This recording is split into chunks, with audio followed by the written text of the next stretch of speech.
ऐका ना, घराच्या बाजूला आईनं आळूची पानं लावली आहेत.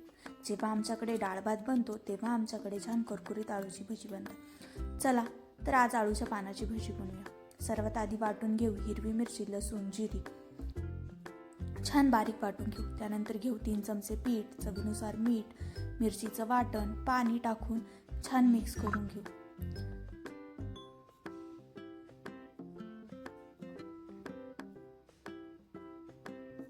अळूची पानं छान स्वच्छ धुवून घेऊ, पुसून घेऊ आणि त्याचे देठ काढून घेऊया. कढईत बसतील अशा मापाचे पानाचे काप करूया. पिठात छान बुडवून तेलात सोडूया आणि कुरकुरीत होत तोपर्यंत तळून घेऊया. तयार आहेत झटपट होणारी अळूची भजी.